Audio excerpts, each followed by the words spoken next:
Budget 2024-25 একটি প্রতিবেদন।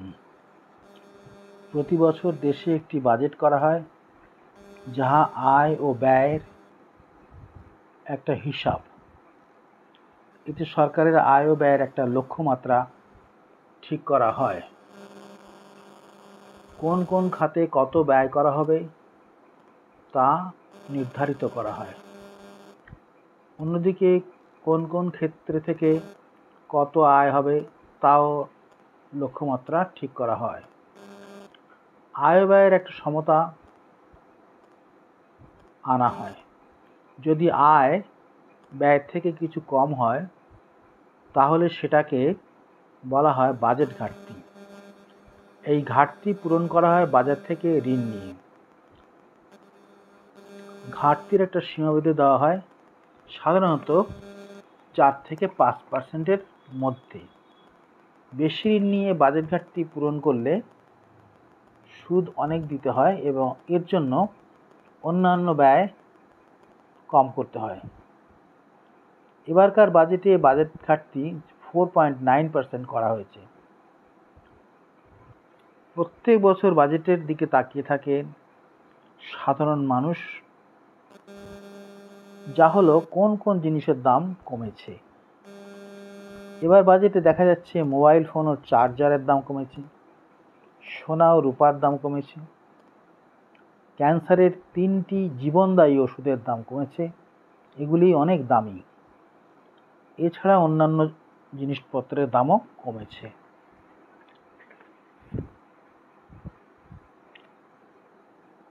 বেকার যুবক যুবতীরা চায় যে বার্ষিক বাজেটে এমন কিছু ঘোষণা হোক যেন চাকরির বাজার ভালো হয়। চাকরির বাজার বলতে সরকারি ও বেসরকারি ক্ষেত্রে।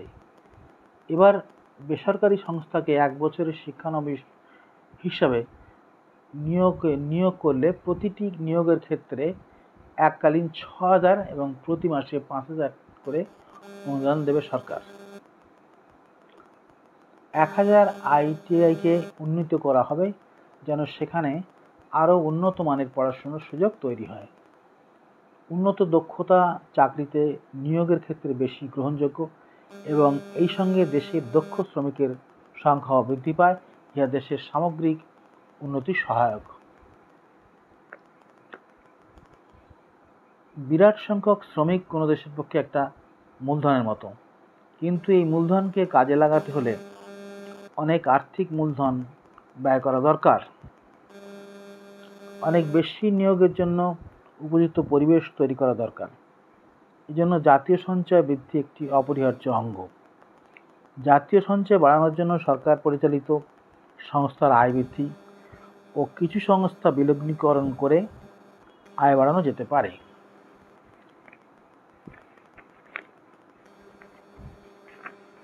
নাগরিকগণ আরও আশা করে বাজেটে আয়করের হার কম হবে। আয়কর হার কম এবং স্ট্যান্ডার্ড ডিডাকশন বৃদ্ধি হলে করদাতাদের ব্যয়ের ক্ষমতা বৃদ্ধি পায়। এই ব্যয় হতে পারে বিভিন্ন প্রকার দ্রব্য ও সেবামূলক ক্ষেত্রে। সেই সকল দ্রব্যের ও সেবার চাহিদা বৃদ্ধি পায় এবং সেখানে যোগান বৃদ্ধির জন্য নিয়োগ বৃদ্ধি করতে হয়। ইহা বেকারত্ব কমানো ও দেশের আর্থিক উন্নতির সহায়ক। বেশি বিক্রি হলে সরকারের আয় বেড়ে যায় কর থেকে। তার ফলে আয়কর কমিয়ে যে ক্ষতি হয় সরকারের, তা আবার অন্য দিক দিয়ে বিক্রয় বেড়ে তা পূরণ হয়।